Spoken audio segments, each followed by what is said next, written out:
Hello, my YouTube family, Manipurihomemaker channel में आम्बु तराम ना उच्चरी असीदी पैसा की पाम्बी मनी प्लान से था बगे ब्लॉग मचाम तंग शेयर तौचर के इचा सिंगा था मिन्ना दोइने अदो मनी प्लान से कमाइना कम दौना थारगा पैसा पाई के तगे दावया के तगे हाइब सुमयाम लई को मरम अदुसु होरे लोइना हाइजर के लोइबो फावबो येंबियो मयाम दुगो सिगी वाटर पोर्ट से ngasi lejarapane ko macha macha sichu phajabreng je aduga sigi achauba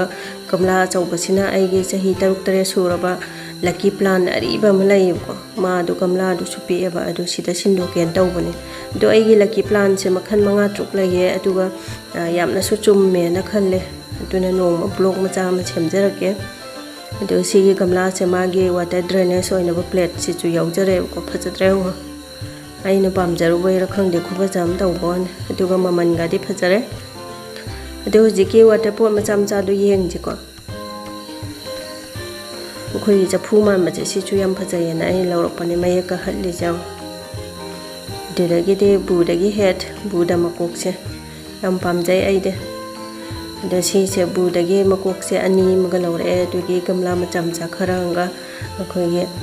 mingon de gift tau tau su khara lai atu da gi di sembiu piu haiba su khara lai ko atu do yenga si je pulak chem ge tau bon kamla ma cham cha je phajatrew duga hana aina lairak pam lai ko si se khoi gi dot dot ka lang se si je am phajai ba si gi sina pura plain oe phajaba khawa le si sina doi chan pa do ma di bu da het che bu da gi makok se ma gi oi chane na isinga han gare इसिंग हमचन गरे माइ दे दोइ चानी सु exam लोइ बगी अखोइगे सुटी सु lab को अदुना plan थाब खोप चे खरा तंबीगे ना चानुपी गी सु मागे मचा आनी खन गरे असिदा मागे मनी प्लान गा लकी प्लान गा नी थाने ये देना माइ सु इसिंग लोइना हमचन जगरे मागे मागे अपाम खलन लेने थागदबा अदु जे थाबा होरसे सिना lucky plan ne khoi yende mana dauna tawba macha macha yende mana man ba do ma se aina ha ne ising da tha bane ko do ma se ongtang aina sumaina ma ge mara ga je kakthal ga ongtang sem ge daw je susang chang da ba ngasi sem nge si da pulap sem do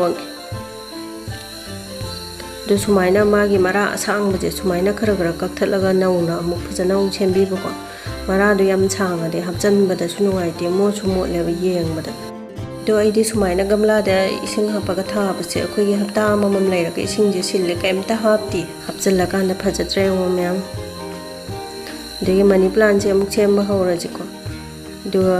khoi gi mani plan se kak pa kan da khoi gi matang me da mara ma cham tholei je do si manak si da ka ani ko sumaina matang da ma gi kan yo je root ma cham cha je tholok panim ba adugi juda ka aga akhoi gi root jaw bo ising da yung jel ba dum hing jaw po ni hing ba da yam lai ba ne mas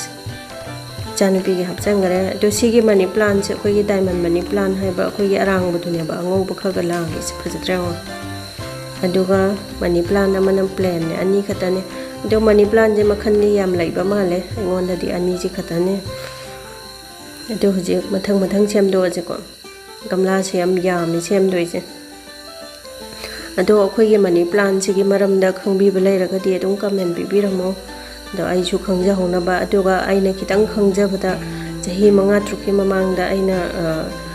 thengna gi ba hai tare ko mani plan che akhoi gi makha da chalan ga no daw ya te mathak ta sung ka khala lo hai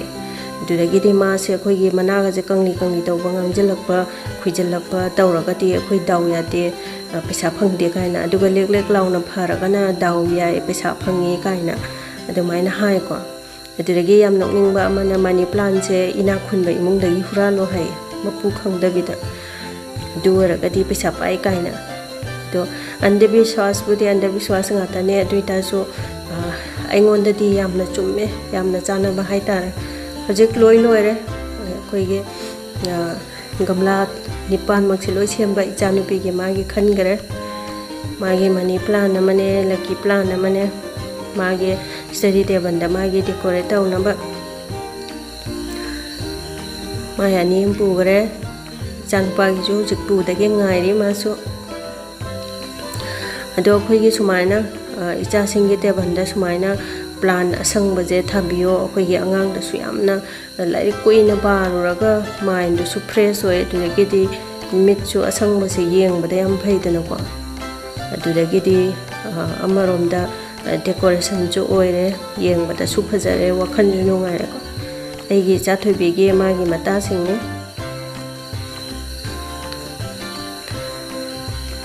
janubi gidi hujik loire magi thamba phajabare yang biyo mayam sumaina thambase ado icha sing gi su sembiyo sumaina icha sing bu nungai na larik pa na ba de fresh oina ba mit nungai na ba janupa gi ju hujik thangre magi su table da thamne ye ado aigi nungsiraba viewer sing aige video sina khitang kana banungai ba phawbiraga de subscribe to bidriba singna subscribe to sanbiramo kana ba nungai ba video puduna laksage ngasi gi de matang sida loisalage bye bye